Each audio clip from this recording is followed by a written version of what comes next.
வணக்கம். ஒரு பார்ட்னர்ஷிப்னா என்ன? சும்மா ஒரு அக்ரீமெண்ட் மட்டுமா? இல்லவே இல்ல. அது ஒரு பெரிய பவர்.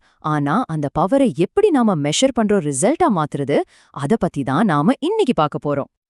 சொல்லுங்க பாப்போம். இந்த கேள்விக்கு டக்குன்னு உங்களால பதில் சொல்ல முடியுதா? நெறைய பிசினஸ் ஓனர்ஸ் திணறுவாங்க. ஏன்னா, ஒரு பார்ட்னர்ஷிப்காக நம்ம போடுற டைம், பணம் இதுக்கெல்லாம் சரியான ரிட்டர்ன் வருதான்னு தெரிஞ்சுக்கிறது ரொம்ப ரொம்ப முக்கியம் இல்லையா? பாருங்க, சும்மா ஏதோ தோணுதுன்னு ஒரு பார்ட்னர்ஷிப்ப கொண்டு போறது, கையில காம்பஸ் இல்லாம கடல்ல பயணம் பண்ற மாதிரி எங்க போறோம், எப்படி போறோம்னே தெரியாது. ஆனா, கையில கரெக்டான மெட்ரிக்ஸ், அதாவது அளவீடுகள்ங்கிற காம்பஸ் இருந்துச்சுன்னா போதும். நம்ம டார்கெட்டுக்கு அது தெளிவான வழிய காட்டிடும். இத பத்தி தான் நம்ம இன்னைக்கு டீடைலா அனலைஸ் பண்ண போறோம். ஓகே, அப்போ ஒரு தெளிவான பார்ட்னர்ஷிப் ஸ்கோர் கார்டை எப்படி உருவாக்குறதுன்னு ஸ்டெப் பை ஸ்டெப்பா பார்க்கலாம். முதல்ல கேபிஐனா என்ன, அது ஏன் முக்கியம்னு பார்ப்போம். அப்புறம் financial impact, growth and reach, அப்புறம் அது ரிலேஷன்ஷிப்போட ஹெல்த், இந்த மூணையும் எப்படி அளக்குறதுன்னு பார்ப்போம். கடைசியா இந்த நம்பர்ஸை எப்படி ஆக்ஷனா மாத்துறதுன்னு தெரிஞ்சுக்கலாம். சரி, நம்ம முதல் செக்ஷனுக்குள்ள போலாம். கேபிஐனா ஏதோ பெரிய பெரிய கணக்கு, சிக்கலான நம்பர்ஸ்னு நினைக்காதீங்க. உண்மையில அது ஒரே ஒரு முக்கியமான கேள்விக்கு பதில் சொல்றதுக்காகத்தான். அது என்ன கேள்வின்னா, நம்ம பார்ட்னர்ஷிப்ஸ் உண்மையிலேயே பணம், வேலை, நம்மளோட எதிர்கால பிளான் இது எல்லாத்துலயும் அளவிடக்கூடிய ஒரு வேல்யூவை கொடுக்குதா? இதுதான் அந்த கேள்வி. ஒவ்வொரு பார்ட்னர்ஷிப் மேனேஜரும் டேட்டாவோட பதில் சொல்ல வேண்டிய கேள்வி. இது சும்மா லாப நஷ்ட கணக்கு மட்டும் இல்லைங்க. உங்க கம்பெனியோட எல்லா லெவல்லையும் அந்த பார்ட்னர்ஷிப் என்ன தாக்கத்தை ஏற்படுத்துதுங்கிறத பத்தினது. சரி, நம்மளோட ஸ்கோர் கார்டுல முதல் விஷயம் ஃபினான்ஷியல் இம்பேக்ட். சிம்பிளா சொன்னா பணம். ஒரு பார்ட்னர்ஷிப் எந்த அளவுக்கு வர்த்னு தெரிஞ்சுக்க அது மூலமா வர்ற காசு தான் நேரடியான ப்ரூஃப். பண விஷயத்துல நீங்க கவனிக்க வேண்டிய முக்கியமான ஒரு நம்பர்னா அது ROI தான், ரிட்டர்ன் ஆன் இன்வெஸ்ட்மெண்ட். நீங்க போடுற உழைப்புக்கும் பணத்துக்கும் பலன் இருக்கா இல்லையான்னு இந்த ஒரு நம்பர் பளிச்சுன்னு காட்டிடும். பார்ட்னர்ஷிப் மூலமா எவ்ளோ வருமானம் வருது, லாபம் எவ்ளோ, செலவு எவ்ளோ மிச்சமாகுது, இதெல்லாம் சேர்ந்ததுதான் உங்க பார்ட்னர்ஷிப்போட முழு ஃபினான்ஷியல் பிக்சர். உங்க அக்கவுண்ட்ஸ் டீமுக்கு இந்த ஸ்லைட காட்டுனீங்கன்னா ரொம்ப சந்தோஷப்படுவாங்க. ஓகே, அடுத்து நம்ம ரெண்டாவது முக்கியமான விஷயத்துக்கு வருவோம், growth அண்ட் ரீச். ஏன்னா எல்லாமே பணக்கணக்கு மட்டும் இல்ல இல்லையா?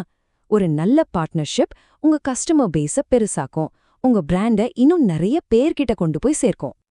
இந்த சார்ட்டை பாருங்க, ரொம்ப அழகா விளக்கியிருக்காங்க. ஒரு பக்கம் பார்ட்னர்ஷிப் மூலியமா எத்தனை புது கஸ்டமர்ஸ் வந்திருக்காங்க, இன்னொரு பக்கம் ஜாயிண்ட் கேம்பெயின்ஸ் மூலியமா எவ்ளோ லீட்ஸ் ஜெனரேட் ஆயிருக்கு. இது ரெண்டுமே உங்க பிசினஸ அடுத்த கட்டத்துக்கு கொண்டு போகும். பாத்தீங்களா, growth மெஷர் பண்ண எவ்வளோ விஷயங்கள் இருக்குன்னு? புது customers, market share, brand reach, இப்படி நிறைய இருக்கு. இதுல எல்லாத்தையும் ட்ராக் பண்ணணும்னு அவசியம் இல்ல. உங்க பார்ட்னர்ஷிப்போட கோல் என்னவோ அதுக்கு பொருத்தமான சிலதை மட்டும் தேர்ந்தெடுத்தா போதும். இப்போ நாம பார்க்க போறது மூணாவது விஷயம். சொல்லப்போனா இதுதான் இருக்கிறதையே ரொம்ப முக்கியமானது, ரிலேஷன்ஷிப் ஹெல்த். இது நம்பர்ஸே பத்தினதில்ல, இதுதான் உங்க பார்ட்னர்ஷிப்போட ஹார்ட் மாதிரி. இந்த ஹார்ட் சரியா வேலை செய்யலனா பணம், வளர்ச்சின்னு மத்த ரெண்டுமே ஆட்டோமேட்டிக்கா வீக் ஆகிடும். நிறைய பேர் இது ஒரு சாஃப்ட் மெட்ரிக்னு சொல்லி கண்டுக்காம விட்டுடுவாங்க. ஆனா அது பெரிய தப்பு. இதுதான் உங்க ஃபியூச்சர் சக்சஸ் அல்லது ஃபெயிலியருக்கான முதல் அறிகுறி. யோசிச்சு பாருங்க, பார்ட்னர்ஸ் சரியா பேசிக்காதப்ப அது ஃபினான்ஷியல் டார்கெட் மிஸ் ஆகிறதுக்கு முன்னாடியே நடக்கும். அதனால இது சும்மா ஒரு ஃபவுண்டேஷன் இல்ல, இதுதான் அந்த பில்டிங்கோட அச்சாணியே. இந்த கம்பேரிசன் ரொம்பவே கிளியரா இருக்கு பாருங்க. ஒரு நிமிஷம் யோசிங்க, உங்க பார்ட்னர்ஷிப் லெஃப்ட் சைட்ல இருக்கா இல்ல ரைட் சைட்ல இருக்கா? ஒருவேளை ரைட் சைட்ல இருந்தா அங்க இருக்கிற அடிக்கடி வர மிஸ் அண்டர்ஸ்டாண்டிங் சும்மா நேரத்தை வீணடிக்கிறது மட்டும் இல்ல, அது கொஞ்சம் கொஞ்சமா நம்பிக்கைய குறைச்சு ஒரு பெரிய ப்ராஜெக்டையே முடக்கி போட்டுடும். சோ இந்த கேள்விக்கு நீங்க நேர்மையா பதில் சொன்னீங்கனாலே அடுத்து எங்க கவனம் செலுத்தணும்னு உங்களுக்கு தெரிஞ்சிடும். சரி, இதுவரைக்கும் ஒரு பார்ட்னர்ஷிப்போட ஹெல்த்தை எப்படி மெஷர் பண்றதுன்னு 3 முக்கியமான விஷயங்களை வச்சு பார்த்தோம். இப்போ இந்த டேட்டாவை எல்லாம் வச்சுக்கிட்டு அந்த பார்ட்னர்ஷிப்பை எப்படி இன்னும் ஸ்ட்ராங்கா, இன்னும் ஹெல்தியா மாத்துறதுன்னு பார்க்கலாம். இதுதான் நாம கத்துக்கிட்டத ஆக்ஷனுக்கு கொண்டு வர ஸ்டேஜ்.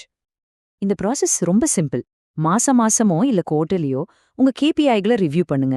எது நல்லா போகுது, எங்க பிரச்சனை இருக்குன்னு கண்டுபிடிங்க. அப்புறம் அதை சரி பண்ண ஒரு ஆக்ஷன் பிளான் ரெடி பண்ணுங்க. இதை நீங்க திரும்ப திரும்ப செய்யும்போது உங்க பார்ட்னர்ஷிப் தொடர்ந்து இம்ப்ரூவ் ஆயிட்டே இருக்கும். இங்க பாருங்க, ஒரு சிம்பிள் எக்ஸாம்பிள். ரிவ்யூ பண்ணும்போது லீட் ஜெனரேஷன் ரொம்ப கம்மியா இருக்கல தெரிய வருது. அப்போ அடுத்த ஸ்டெப் என்ன? ஒரு புது கோ-மார்க்கெட்டிங் வெபினார் லான்ச் பண்ணலாம். இப்படி நீங்க கண்டுபிடிக்கிற ஒவ்வொரு பிரச்சனைக்கும் ஒரு ஆக்ஷன் ஐட்டம் இருக்கணும். இப்ப நாம கிட்டத்தட்ட கடைசிக்கு வந்துட்டோம். இவ்ளோ நேரம் நாம பார்த்த இந்த ப்ராசஸ், டூல்ஸ் இதெல்லாமே எதுக்கு தெரியுமா? நாம முதல்ல ஆரம்பிச்சோமே அந்த முக்கியமான கேள்விக்கு திரும்ப வர்றதுக்கு தான். அப்போ பாட்டம் லைன் என்னன்னா, உங்க பார்ட்னர்ஷிப் ஸ்கோர் கார்டு அந்த முக்கியமான கேள்விக்கு டேட்டாவோட ஆமான்னு பதில் சொல்ல உதவணும். அதுதான் இதோட அல்டிமேட் கோல். சரி, இத முடிக்கிறதுக்கு முன்னாடி உங்ககிட்ட ஒரு கேள்வி. இன்னைக்கு நாம பேசின விஷயங்கள்ல இருந்து உங்களோட ரொம்ப முக்கியமான பார்ட்னர்ஷிப்க்கு நீங்க உடனே ட்ராக் பண்ண ஆரம்பிக்க வேண்டிய அந்த ஒரு மெட்ரிக் எது? யோசிங்க, உடனே செயல்படுத்த ஆரம்பிங்க.